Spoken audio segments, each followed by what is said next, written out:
joining for another episode of the Female Empowered Podcast. I'm your host, Christa Gurka, and I have a really good episode for you today. Of course, I think all of my episodes are good episodes, but let me see. I moved my mic. I'm hoping I'm still recording. It looks like it. Okay.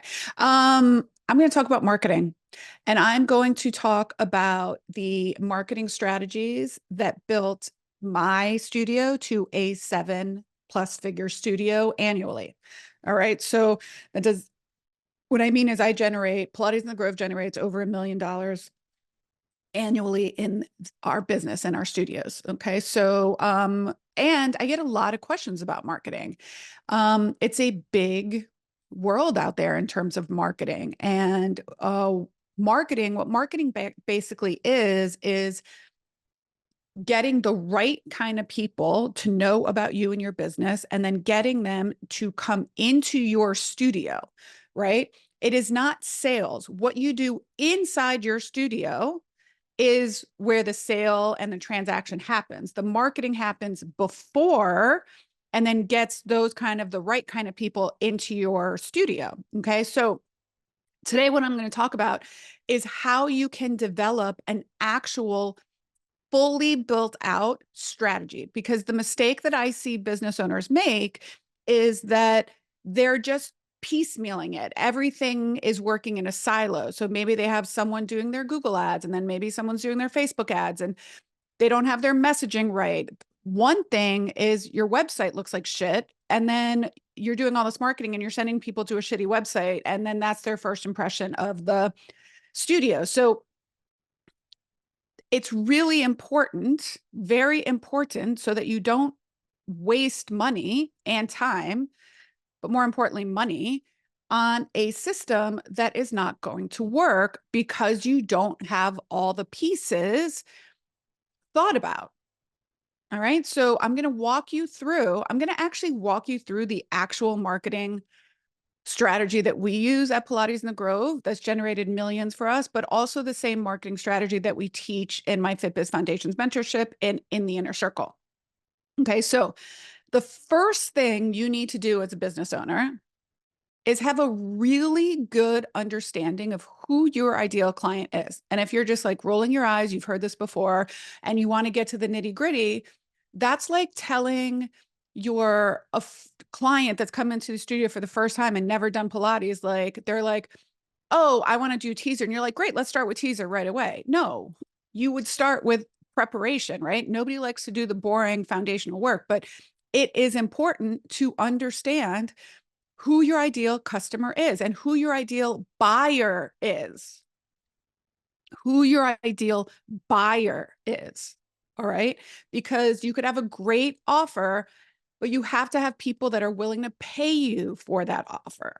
All right. So understanding who your ideal customer is. I have a phenomenal like ideal customer avatar worksheet, work program and on my website. So if you go to christagurka.com, you can search on the website, and there's a really great ideal customer avatar workshop in there.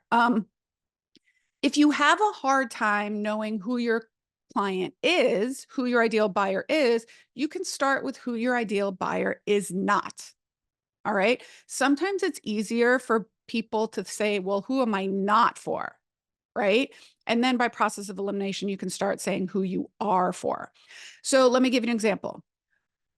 Classical Pilates, who you are not for. You are not for people that want to do Legree, okay, or work on the megaformers. That's who you're not for. You are not for people that want to come in and do really, really, really bizarre motions that they've seen on YouTube. That is who you're not for, right? Who are you for? You want people that really want the traditional teachings of Pilates, people that care about the method and the methodology and your teaching of that methodology, right? So it's really important to know what it is that your customers are looking for, because right, we're all in the problem solving business. And what is it that their internal problems are and what's important to them. Okay. So sometimes what's important to them is convenience. Okay. Sometimes what's important to them is price. And I just recommend that we don't not negotiate on price. We don't compete on price. In our industry, we're a high price point, high touch type of service. So sometimes it's availability. Sometimes it's quality, right? Some people really like to have that Gucci or Prada or Mercedes logo. It shows status. Okay, so knowing what your customers value, what it is that they're looking for, and what problem are you solving for them? Really? Okay, because the more you know about your customers, the more you can get the right kind of messaging and get in front of the right kind of audience so they can see your service, they can learn about you. All right. So when we really hone in on what it is our ideal customer wants, and if you don't know what it is, um, ask them. Ask them. If you've been in business for a while and you have a client list, you can do focus groups, you can do surveys. You can ask them at the studio or the clinic, like, why do you like coming here? How did you find us? Those kind of things. If you're just starting out, this is where I really say that, like, having your core values, your mission, vision, and values kind of, that at least gets you started on who this is for, who you want to serve. So, and then as you start getting a client list, then you can start asking and polling and surveying your customers. All right. So now you kind of have a good idea of who your ideal customers are, right? If you think about who are the people that you want to invite to your party or your housewarming or your get together, right? Those are the people that are your ideal buyers, right? They're people that you want to spend time with and people that are going to accept the invitation to your party. Those are the people that you want there, right? So then the next step is let's continue with this analogy of going to a party, inviting people to your home for a party. The next step is you're not going to invite all these people to your home and walk in and be like, hey, I am selling this amazing piece of art. Who's going to buy it? No, you're going to start to mingle with people. You're going to get people to know you, to like you, to trust you. You guys have all heard of this, know, like, and trust. So people have to know who you are. Then they have to know, like, and trust you, right? So are they going to be like, this person is so disingenuous, or are they going to know you? So how do you get people to know, like, and trust you? You start giving them content. Okay. So let's say if you're at a party, you're going to start having a conversation with them. What do you have in common? What are your likes and interests, and how do you guys mesh together? Well, it's the same thing in business. So if you know that your ideal customer is someone that maybe has back issues, right? Maybe you start putting out educational content of 3 myths about low back pain that most people don't know about, right? And then you start telling them about your expertise. Oh yeah, I've been a physical therapist for 25 years, and I really like hearing people's stories, and here's, so you start to present yourself as an expert, and you're giving them free content. You're like, this is a common myth about back pain. This is a common thing that people don't know could be a solution to their back pain, right? And then you start giving them all this content. They're like, wow, this person seems really educated. I want to be more in this person's, you know, atmosphere, and I want to go work with these people, right? So that's why on your social media, on your website, you should be putting your ideal customer at the forefront. Remember, it's not about you, it's about your customers. So your website should have people that look like your ideal customer, not necessarily like you. People that act like your ideal customer, not necessarily like you, right? You shouldn't have it all about your customer. Your customer is the hero in the story. So it's about them. It's about how they solved their problem by coming to you, right? So it's customer centric. And so get people on your email list, provide free content. Maybe do you have a podcast? My podcast is free content to female business owners in boutique healthcare and wellness. So I give away all this content for free. And then I also get people to pay me to speak directly to them about how they can do this specifically, right? So yes, you can put out a bunch of content. Listen, people can find Pilates exercises online. People can find back exercises online. The more educated and the more people can see that you're the expert, the more they're going to pay you specifically to do it specifically for them. Okay. So you have your ideal customer, right? Now you're starting to get them to know, like, and trust you. So you're giving educational information, you're giving I was going to say inspiratory, that's inspirational and motivational content, and then you're giving like promotional content. How can they work with you specifically? Okay. Social media, your website, a newsletter, a podcast, getting on other people's podcasts. These are all ways that you can get in front of your ideal customer. So those are the first two like pillars of a marketing strategy. All right. And you can also, this is a great way to start testing your messages. So does a certain email have like a bigger open rate? You can test direct downloads. Are people clicking on the download? Are they liking this information? Are you getting likes and engagement on social media? Right? Are you getting, if you have a freebie on your website, are you getting clicks to that freebie? This is all ways that you can do free without doing paid ads or anything of testing what your messaging is. Your messaging hitting the right people? All right, so you got those first two pillars down. Now, the third pillar is where you actually sell. So that's where, how can people take action? So this is where we want like our calls to action. You'll see them abbreviated as CTAs. So on your website, what is the one call to action that you want people to do? And you want that very prominent, right? Is it join my newsletter? Is it book a session? Is it download this freebie? And if you have too many calls to action, people get confused. They're not going to take any call to action. So it's really important, if you're doing some sort of promotion, right, that you have one specific call to action: buy now, schedule here. Okay. Learn more. Even in a social media comment, have a call to action. You can say like, tag a friend who needs to hear this inspiration. Or if you're giving advice on pelvic health or back injuries, tag a friend who has back pain.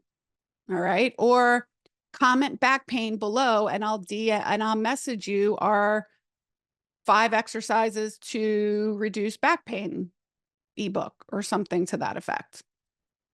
All right. So remember, not everything has to have a call to action, but if you want someone to take a specific action, you need at some point to invite them to be able to work with you. So how do you do that? Right? Things like, tell them on your social media how they can book, right? Use the link in the stories to put a link on your story where they could schedule or buy or learn more or give their email, right? You can have a story of like, if I were a new client at Pilates in the Grove, or if I were looking at joining Pilates in the Grove, here's what I would do first. And then you could be like, join our newsletter, right? Or join our email list. You'll get freebies and special discounts. That would be step number 1. Step number 2, purchase a new client special, right? Step number 3, schedule your first all levels Pilates class. Step number 4, come take your class. Step number 5, enroll in one of our VIP memberships. Okay, so tell people, there's so much information out there that people need to know what is the exact next step that they should take to work with you. Okay, so we've got really understanding your ideal customer, ideal buyer, I would say, because everyone can be a customer, but not everyone will pay for it. Then once they find you, you have to like nurture them. Studies show, research shows that now it's anywhere between 7 and 21 touch points from someone first recognizing who you are and then becoming a client. So what are those different touch points? It could be they saw you on Facebook. It could be a friend told them about it. It could be they saw someone in the grocery store wearing some of your merchandise. It could be they drove by the studio. Now they're fed with another ad. You DM them on Instagram. Now you keep popping up onto their feed. Maybe they walk by the studio one day. So there's a ton of touch points that can be touch points for a client to eventually become a paying customer. So we just have to keep that in mind. That's why things like our websites need to be easy to navigate and have the right kind of information on there. Make it really, really easy. They have to be mobile friendly because over 80% of people are looking at things on their phone or iPad versus on their desktop. Okay. So we've got those three pillars in marketing.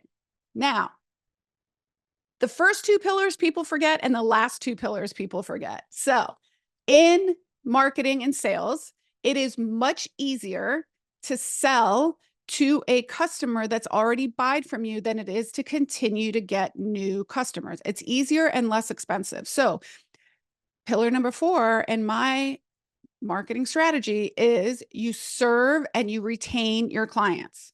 So that's how you retain them. You serve them. We always want to remember the people that have bought from us before, and we want to keep engaging them to continue to come back. So how do you do that? You do that with, things that you can do inside the studio, special promotions that are only for current clients. You can have just like the high touch, high value type of service that they have come to know in the business. So how do we do this at Pilates in the Grove? Well, one, we have a full-time administrative team. And where some people are like, oh, cut costs, make that automated. People can check themselves in so you can save, I don't know, 30, 40, $50,000 a year. And yes, you can do that. The way that I look at it sometimes is you are going to get a micro efficiency to lean into what I would consider a macro inefficiency. So our administrative team does more than just check clients in. They're there to answer questions. They're there to greet the customers by their first name, which is very powerful. They're there to hold the door for them if they see that it's raining. They're there to bring towels or a big bin if it's raining so people can put their umbrellas there. They're there to remind people of their schedules, to take payment, to change their schedules, to deal with different situations where, to me, they more than pay for their salaries by all the intangibles that they offer us as a studio. So I would invite you to consider that before you try to eliminate positions that can be automated, because that's a differentiator between us and some other studios close to us, because we know that not every studio wants to have that expense on their P&L. We, on the other hand, say we do want to have that expense because we are a fully built out bespoke studio, and you're going to get the highest touch value when you come to Pilates in the Grove. All right. So that's how we retain. And our retention is something like 89%. So, which is really good, which helps us not have to always be getting new and new and new clients. And it helps us save money on paid ads because we usually run at capacity, which is great. So then the final pillar in our marketing strategy that I teach is re-engagement. So yes, we always want to fill the top of the funnel with new people, with what we call cold leads, people that don't know about us. We do want to be doing that, but we want to make sure that they're staying in our system and not getting leaked out somewhere else. And hence we have what we call a re-engagement strategy. So how can we re-engage former patients, former clients, people that fell off because of, they went on vacation or their instructor was on vacation. And that's why it's really important to keep people consistent. That's a whole other podcast episode. But so really making sure that you have a re-engagement strategy, right? So let's say every 90 days or every month, you have an ongoing automated re-engagement strategy where you are reaching back out to people that have not been in your facility in 30 days, right? And say that's 20 people, okay? If you even have a 10%, a 5% conversion rate on that, you're going to get one new customer in the door every 30 days that's going to come back. Okay. And if those people come back and then they end up, so if they come back and they end up spending, I don't know, $300 on a Pilates membership, or let's say even $200, right? And you get one person each and every month, that's going to be like an extra $2,000, right? And maybe they end up, but it's in perpetuity. So it's $2,000 every month, but this much it's one person. And then next month it's two people. And the next month it's three people. So it could really have a 5-figure impact on your revenue at the end of the year. So not forgetting about our former clients, former patients. And so if you're thinking, well, I have a physical therapy practice, well, again, especially in all of our private pay, remember, we're not just treating injuries, we're also trying to mitigate and prevent injuries. We're in the prevention business as much as we're in the rehabilitation business. Okay. So maybe you reach back out to them and say, like, oh, how's your shoulder doing? They're like, it's great. It's a little, it's kind of a little dicey. Well, why don't you come back in for another session? Maybe we'll do 1 or 2 more sessions and we'll get you before it becomes a real issue. Okay. Getting people to realize, like, having 2 to 3 checkups with your physical therapist, the same way we have 2 to 3 checkups a year with our dentist, can actually prevent worsening symptoms, prevent injuries, prevent things that could cost a significant amount of money and time. So doing that in both from a studio fitness aspect, right? And then doing it from a physical therapy aspect, they both have benefits. So we have an automated system that's automated for if someone hasn't been in a certain amount of days. If you're a smaller practice or an appointment base and you have 1 or 2 therapists, you could do this manually. You could run a report manually, 30 days, 60 days, 90 days, and see anyone who maybe hasn't completed their plan of care. Or if they have completed their plan of care, are you checking in on them? Are they keeping up with their program? Have they fallen off their program? Have they had another injury? Do they know someone that's had an injury and that your services could help them? There's nothing wrong with um, asking for referrals. Someone said to me someone in our program once said, I don't know, I just don't want to feel like too salesy. Your job is to sell your services. That's how you stay in business. Okay. So you don't have to sound salesy, but your job is to sell your services. So it's okay to ask for the sale. People have a choice to say no. We're not forcing them to do anything they don't want. And all of us are amazing at what we do. We're in the changing lives through fitness and wellness and movement business. We could be giving people another year of life. We could be giving people another year before they have to, like, even consider surgery. I had a client one time who was training for a half marathon and she had had several injuries and she was really nervous about running. And she was coming to see me and we did once a month the whole time she was training for her half. And she ended up not only completing her half, right, but doing it in 20 minutes earlier, like 20. So she shaved 20 minutes off of her time while she was training, and she sent me like the most amazing thank you note that basically said she sent me the most amazing thank you note that basically said, thank you for giving me 1200, it was like something like 1200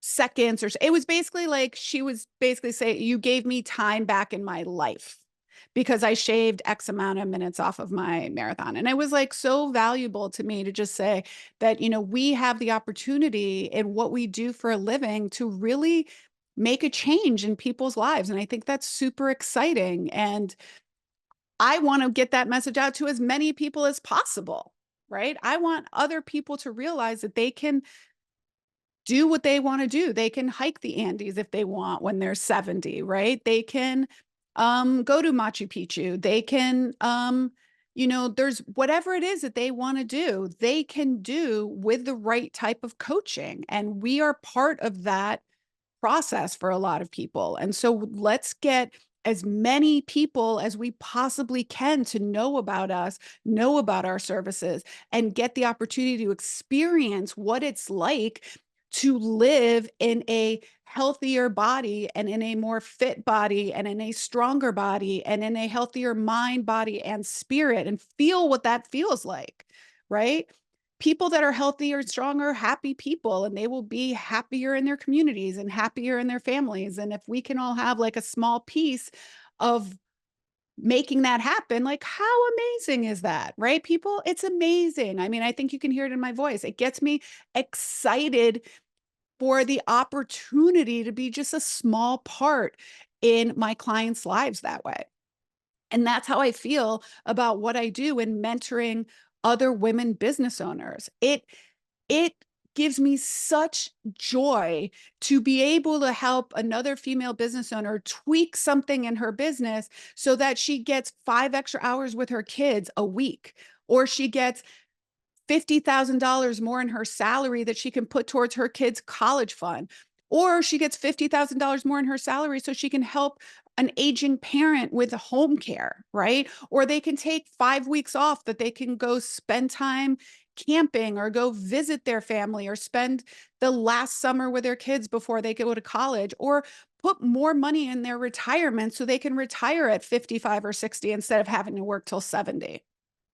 All right. So that is why I do what I do, because if I can have a small part in someone's empowerment to live a better life that's free of negative self-talk and limiting beliefs, I am so grateful for the opportunity to be in that realm of being able to work with other people that way. I'm super, super passionate about helping people.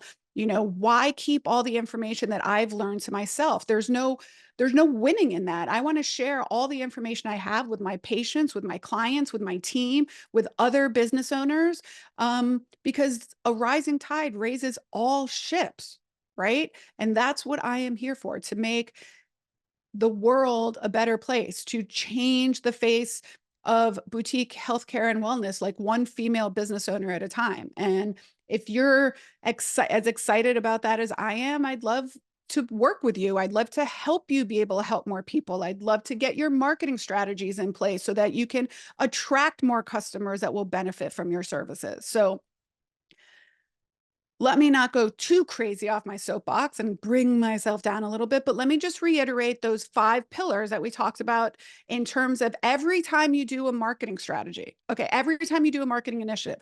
1, do I know who it's going to be for? Do I have my ideal customer in mind? And do I have the goal of this marketing strategy? Number 2, how am I going to get people to know, like, and trust me that I am the person they want to pay to be able to help them with their problem? Number 3, have I made it clear in how they can work with me?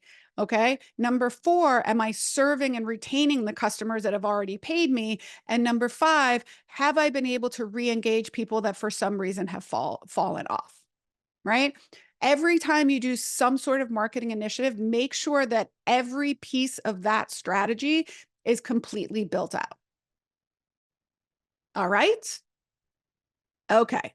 I didn't have a script for this episode, so as you can tell, I was a little bit all over the place, but I get really, really excited and passionate about talking about why I think marketing is important in our industry, because we are really making an impact in people's lives. And we need more people to know that they can live healthier, happier, pain-free lives at any age, at any age. All right. All right, ladies, that's all I got for you now. I hope you enjoyed it. If you have any follow-up questions, feel free to DM me over on Instagram. I'm at Christa Gurka. And until next time, my friends, bye for now.